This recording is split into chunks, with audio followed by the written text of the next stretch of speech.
Now let's start the next topic. In the previous lecture we have discussed about the projectile motion and the projectile given horizontal projection. Path of the projectile, we have proved the parabolic path is there. We have calculated time of flight, we have calculated the maximum range, and we have found velocity of object or projectile at any instant. All these things we have discussed in the last video. Now we are going to discuss projectile given angular projection. As we have already discussed, the projectile which is projected at a suitable angle, which is not 0 or 90 degree or 180 degree with the ground, that is with initial velocity u, then the particle follows this curved path, and this is called projectile motion, and this body is said to be projectile. Suppose this axis is x-axis and this is y-axis. Since the particle or the body or the object or the projectile is projected at angle theta with this horizontal direction, that's why it is called projectile given angular projection. तो यहाँ जो projection है, ये जो origin से projection है theta angle पर किसी भी प्रोजेक्टाइल का, इसको आप एंगुलर प्रोजेक्शन कहते हैं. और जब किसी हाइट से हॉरिजॉन्टल डायरेक्शन में थ्रो करते हैं उसे हॉरिजॉन्टल प्रोजेक्शन और इसे एंगुलर प्रोजेक्शन कहते हैं. इसमें भी वो सारी चीजें हम कैलकुलेट करेंगे. और देखिए इसकी क्या बेसिक कैरेक्टरिस्टिक्स हमने बताई थी. इसमें सबसे पहले आप लेंगे इनिशियल वेलोसिटी. अब देखिए इसमें भी दो कंपोनेंट बनेंगे. एक कंपोनेंट है बच्चों हॉरिजॉन्टल कंपोनेंट. हॉरिजॉन्टल कंपोनेंट को देखिए यू का सिंबल क्या होता है, इनिशियल वेलोसिटी. हॉरिजॉन्टल कंपोनेंट का मतलब है लॉन्ग एक्स एक्सिस, तो क्या लिखना है यू एक्स. अब बताओ यू के दो कंपोनेंट वेक्टर से क्या पढ़ गए हैं. इसको हम पढ़ गए यू कॉस थीटा और ये वाला कितना पढ़ गए हैं यू साइन थीटा. तो यू को रिजॉल्व करना पहले ही स्टेप वेक्टर से शुरू होता है. पहले स्टेप पे डायग्राम बनाते ही वेक्टर की अब जरूरत पड़ गई. वेक्टर तो ये कहता है कि अगर u वेलोसिटी इस डायरेक्शन में है, थीटा एंगल पर है, तो u cos थीटा हॉरिजॉन्टल होगा, u sin थीटा वर्टिकल होगा. u sin थीटा की वजह से वर्टिकल डायरेक्शन में बॉडी ट्रेवल करेगी, u cos थीटा की वजह से हॉरिजॉन्टल डायरेक्शन में जाएगी. तो ux को आपने कह दिया u cos theta. Similarly, you can take vertical component of velocity, that is u for y for y axis vertical, that is equal to u sin theta. बताओ ये बातें पहले पढ़ के आए कि नहीं. तो जो वेक्टर में आप पहले पढ़ के आए उसको तुरंत हमने इम्प्लीमेंट कर दिया और पहले स्टेप में हमने लिख दिया. अच्छा देखिए इसमें पूरे प्रोजेक्टाइल मोशन में हॉरिजॉन्टल वेलोसिटी कैसी रहती है, कांस्टेंट रहती है. तो this u cos theta will remain constant through out. तो एक पॉइंट तो ये भी है, horizontal component will remain constant through out the motion. पूरे मोशन में. और ये हमने रीजन बताया था क्यों रहता है. हॉरिजॉन्टल कोई फोर्स नहीं है, हॉरिजॉन्टल एक्सेलरेशन नहीं है, और अगर हॉरिजॉन्टल एक्सेलरेशन नहीं है that is ax is equal to 0 and in vertical direction what is ay is equal to g. ये दो पैरामीटर. तो कोई एक्सेलरेशन प्रोजेक्टाइल का हॉरिजॉन्टल डायरेक्शन में नहीं है. क्यों नहीं है, रीजन हमने बता दिया, बिकॉज फोर्स नहीं है. और वर्टिकल फोर्स है, ग्रेविटी के फोर्स को तो आप नेग्लेक्ट नहीं कर सकते. तो ग्रेविटी के फोर्स की वजह से कौन सा एक्सेलरेशन है, वर्टिकल एक्सेलरेशन है. और वर्टिकल एक्सेलरेशन कितना है, g है. तो ये चार पॉइंट हमें कंसीडर करने पड़ेंगे जब हॉरिजॉन्टल मोशन कंसीडर करोगे. Horizontal initial velocity, horizontal acceleration, horizontal vertical velocity, horizontal acceleration. ठीक है, ये हमें लेना है. इसमें सबसे पहले आप पाथ डिसाइड करते हैं. What is path of projectile पहले निकालते हैं. देखिए हम एक बात को तीन तरीके से समझने की कोशिश करते हैं. पहला तो होगा थ्योरेटिकल. हमने बताया तो बॉडी है, हमने उसको एक एंगल पे प्रोजेक्ट किया, उसका पैराबोलिक पाथ बना, उसको प्रोजेक्टाइल कहते हैं, प्रोजेक्टाइल मोशन कहते हैं. बॉडी को प्रोजेक्टाइल आपने बताया, सारी चीजें आपने बताई, कुछ इमेजिन किया. उसके बाद आपने एक एक्सपेरिमेंट आपको दिखाया. एक्सपेरिमेंट बताया, कोई एथलीट आता है, जेवलिन थ्रो करता है, जेवलिन ऐसे जाता है, फिर उसका पाथ ये बनता है. कोई बैट्समैन है, सिक्सर लगाता है, बॉल को हिट करता है एक एंगल पे, फिर उसका पाथ पैराबोलिक बनता है. ये फिर हमें विजुअलाइज हुआ कि अच्छा ये जो पाथ है ये कैसा मोशन है, प्रोजेक्टाइल है. उसको स्टडी कैसे करें. हमारे पास तो इक्वेशन कौन से वाली, स्ट्रेट लाइन वाली है, आइदर हॉरिजॉन्टल और वर्टिकल. कर्व पाथ की कोई डायरेक्ट इक्वेशन नहीं है. तो हम क्या करेंगे, उसको रिजॉल्व करेंगे किसमें, हॉरिजॉन्टल और वर्टिकल में, और फिर हम अपनी इक्वेशंस को अप्लाई करेंगे. ये काम आपको करना है. पहले मैथमेटिकली प्रूव करना चाह रहे हैं कि ये पाथ कैसा है, पैराबोलिक पाथ है. अब देखिए पैराबोलिक पाथ के लिए हम कोई पॉइंट P मान लेते हैं इस पर, और मान लीजिए P पॉइंट के जो कोऑर्डिनेट्स हैं वो कितने हैं, x एंड y हैं. यानी कि हॉरिजॉन्टल डिस्टेंस अगर हम यहाँ से लें, ये पॉइंट M मान ले, पॉइंट N मान ले, तो हॉरिजॉन्टल डिस्टेंस हो जाएगा x और वर्टिकल डिस्टेंस कितना हो जाएगा, y हो जाएगा. तो यानी कि O से P तक जाने में मान लीजिए T टाइम लेता है प्रोजेक्टाइल, T टाइम में OM is the horizontal distance x and ON is the vertical distance y, O से P तक का मोशन लेते हैं। कंसीडरिंग मोशन कहां से, from O to P, O to P। अब दोनों मोशन लेने पड़ेंगे, पहले हॉरिजॉन्टल। अच्छा, हॉरिजॉन्टल के लिए हमने क्या बताया था, अगर आपको इक्वेशन लगा ली है मान लीजिए टी टाइम में, देखिए एस इज इक्वल टू क्या है, ut plus half A T square. अब फिर क्या करें इसको, हॉरिजॉन्टल की डायरेक्शन कौन सी है, एक्स एक्सिस है। बताओ एक्स एक्सिस में क्या करोगे, सबके लिए क्या लगा दो, एक्स लगा दो, ये लगा दिया आपने एक्स। ओ से पी तक का टाइम कितना माना आपने, टी टाइम मान लिया है, तो हॉरिजॉन्टल के लिए ये आपने लगा दिया। और हॉरिजॉन्टल एक्सेलरेशन कैसा है, 0 है, तो हम यहाँ लिख सकते हैं s x is equal to u x कितना है, u cos theta into t, और टी आ जाएगा, एस एक्स की वैल्यू भी आप लिख दीजिए, एक्स है x upon you cos theta. It is equation number 3। बताइए यहाँ तो कोई प्रॉब्लम तो नहीं है। तो बेसिकली, और इसको तो हम सिंपल तरीके से भी निकाल सकते थे। कौन सा तरीका, speed is equal to distance upon time, और time is equal to distance upon speed, because it is non accelerated motion in horizontal direction. चलिए वर्टिकल, अब वर्टिकल की बात करते हैं। वर्टिकल डायरेक्शन, वर्टिकल डायरेक्शन में क्या होगा, ut। अब देखिए बॉडी किधर जा रही है, ऊपर जा रही है। ऊपर के लिए क्या क्या लेते हो आप, माइनस वाला लेते हैं, ए टी स्क्वायर। वर्टिकल के लिए कौन सा एक्सिस है, वाई, ये लगाया आपने वाई, ये लगाया आपने वाई। एस वाई की वैल्यू कितनी है, ओ से पी तक जाने में वाई है। यू वाई कितना है, यहाँ से यू साइन थीटा है वर्टिकल के लिए। टाइम कितना है, टी है, माइनस हाफ वाई, कितना आ गया, जी टी स्क्वायर। अब इसमें से टी को एलिमिनेट कर, टी को क्या करेंगे, एलिमिनेट करेंगे। देखिए कैसे करेंगे टी को एलिमिनेट, फ्रॉम इक्वेशन 3 and 4 करो टी को एलिमिनेट। बताइए y कितना आएगा, u साइन थीटा, t की जगह क्या है, x upon u cos theta minus half G x upon u cos theta का स्क्वायर। इसको सॉल्व कर लीजिए, y is equal to u cancel हो जाता है, x tan theta minus half g upon u square cos square theta x square, and say this is equation number 5. Let's analyze this equation. Let us analyze this equation, and this equation is quadratic in x, one parameter, and linear in other parameter. And we have studied that x square is equal to 4ay. क्या था ये, x में quadratic और y में क्या था, linear था।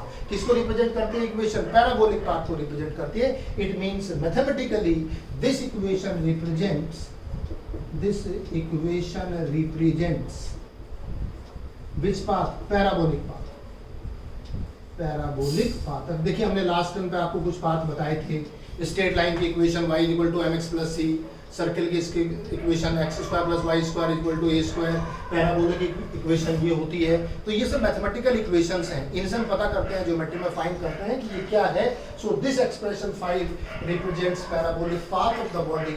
It means by 3 different ways we have explained the path of the projectile. First theoretical, second experimental, and third mathematical.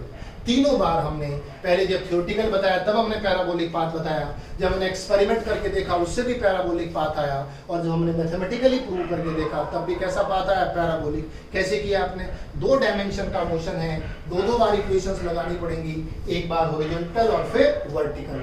आपने क्या एज्यूम किया, मान लीजिए प्रोजेक्टाइल को O से P तक पहुंचने में कितना टाइम लगता है, T, कितना हॉरिजॉन्टल डिस्टेंस कवर होता है, x, कितना कवर होता है वर्टिकल, y। तो x की इक्वेशन निकालो, y की इक्वेशन निकालो सेकंड इक्वेशन ऑफ मोशन से, और फिर t को एलिमिनेट कर दीजिए। t दोनों में कॉमन है, तो O से P तक का टाइम दोनों के लिए सेम है। दैट्स व्हाई यहां से आप क्या निकाल सकते हैं, पैराबोलिक पाथ की इक्वेशन हम फाइंड कर सकते हैं। बताइए इतनी बात समझ आएगी नहीं? तो ये तो हो गया पाथ ऑफ द प्रोजेक्ट। चलिए इसमें कुछ और पैरामीटर्स निकालने की कोशिश करते हैं। ये तो फंडामेंटल चीजें हैं, ये तो सभी में अप्लाई होगा। इसमें भी हम एक और पैरामीटर अब कैलकुलेट कर रहे हैं। क्या पैरामीटर है, देखिए, time of flight. Time of flight, अच्छा क्या बताया था हमने टाइम ऑफ फ्लाइट को लास्ट लेक्चर में, क्या बताया था, वही सेम डेफिनेशन है। It is the time for which the body of the projectile remains in air. It is the time for which the projectile remains in air, उसके बाद तो कहाँ जाता है, ग्राउंड पे आ जाता है, ठीक है। या ये भी कह सकते हैं it is the time taken by the projectile to complete its motion, it the time taken by the projectile to complete its journey, total time taken by the projectile during its motion. तो चार तरीके से हमने इसको बताया आपको, या तो ये कह लीजिए it is the total time taken by the projectile to complete its motion, दूसरा हमने बताया it is the time taken by the projectile to complete its journey, और नेक्स्ट हमने बताया it is the time for which the projectile remains in air after that the projectile just comes on the ground. अब इसको derivation कैसे करें, कैसे find करें, अब इसको क्या डेफिनेशन होगी, इसको कैसे, डेफिनेशन तो आपने बता दी, टाइम निकालना है तो उस पूरी जर्नी को दो पार्ट में डिवाइड करो आइडेंटिकली। मान लीजिए ये वाला पार्ट आपका है तो P हो गया, इसको कोई भी आप पॉइंट मान लीजिए, सपोज ये पॉइंट मान लेते हैं, और ये पॉइंट कौन सा मान लेते हैं, B। That journey, whole journey is divided into two equal parts. First you consider the journey from O to A. A is the highest point. It is highest point. और हाईएस्ट पॉइंट की क्या property है, vertical velocity will become zero. जब यहाँ से किसी body को vertical upward throw करते हैं तो हाईएस्ट पॉइंट पर वर्टिकल वेलोसिटी जीरो हो जाती है, लेकिन हॉरिजॉन्टल वेलोसिटी जीरो नहीं रहेगी। हॉरिजॉन्टल वेलोसिटी कितनी बनी रहेगी, u cos थीटा। तो यहाँ जो वेलोसिटी होगी वो केवल हॉरिजॉन्टल कंपोनेंट होगा, उसी की वजह से बॉडी आगे जा रही है, वर्टिकल वेलोसिटी में ऊपर नहीं जा रही है, that's why vertical velocity is zero. ये पॉइंट है। अब देखिए इसको आगे एक्सप्लेन करें। अब एक फंडामेंटल रूल ये है, जितना टाइम O से A तक लगेगा उतना ही टाइम A से B तक लगेगा, because the entire journey is divided into two equal parts. ये नेचुरल फिनोमिनन है। क्यों फिनोमिनन है कि एक ही इफेक्ट है ग्रेविटी का, उसी की वजह से बॉडी पहले हमने ऊपर थ्रो किया उसके अगेंस्ट, फिर उसके फेवर में बॉडी किधर आएगी, नीचे आएगी। तो body will take equal time to reach from point O to A and then from point A to B.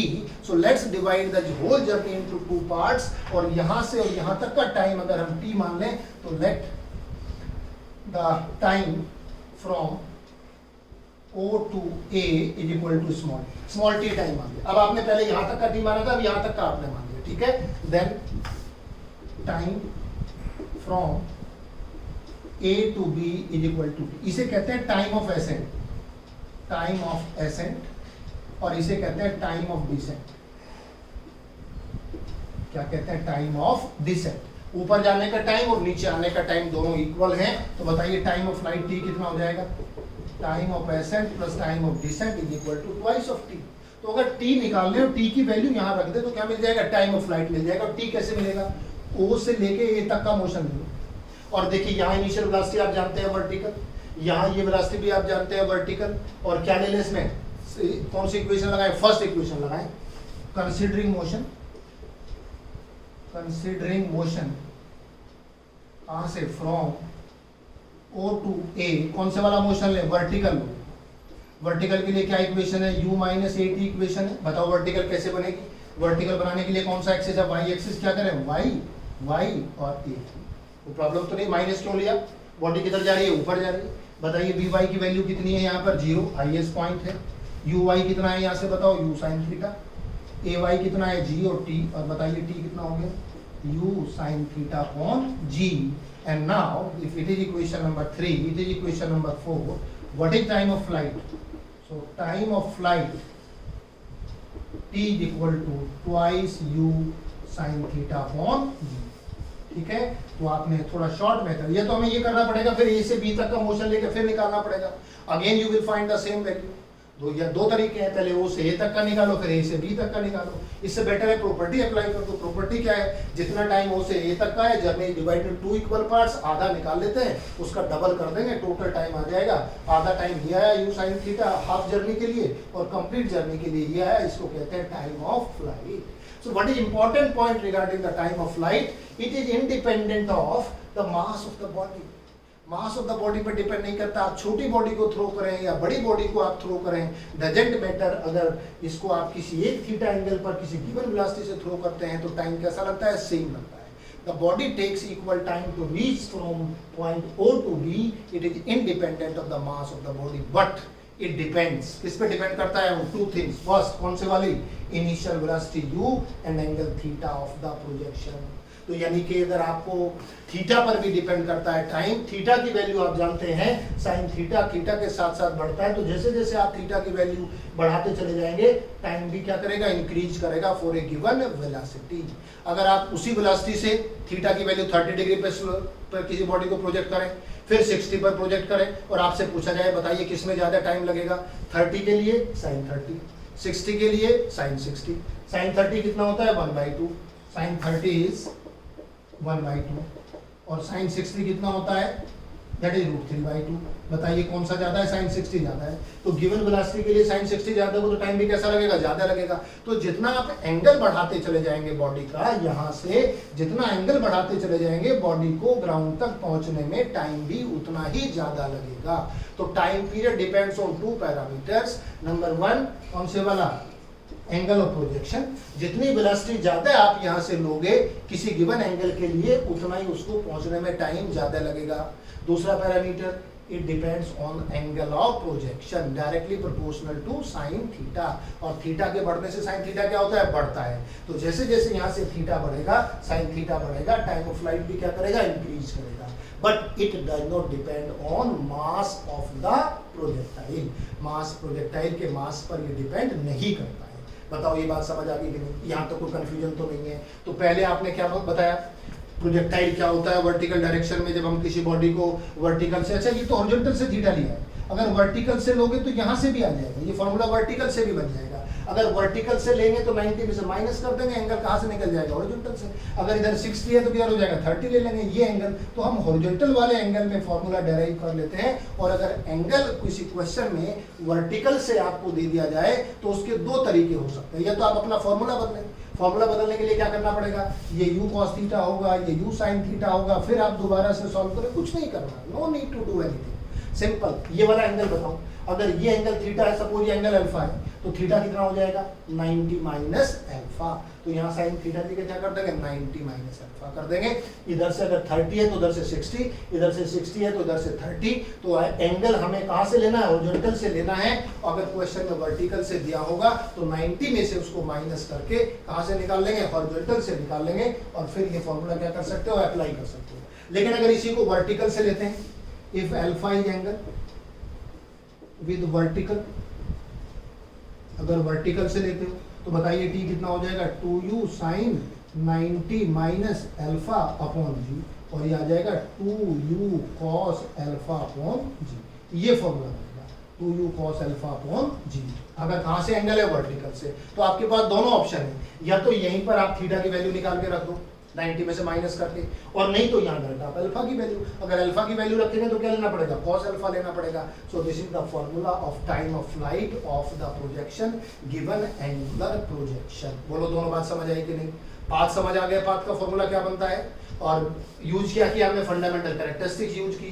कैसा मोशन है, 2 dimensional, horizontal as well as vertical, ठीक है। फिर हमने क्या निकाला, टाइम ऑफ फ्लाइट। ये 2 चीजें, 2 पैरामीटर हमने फाइंड किया।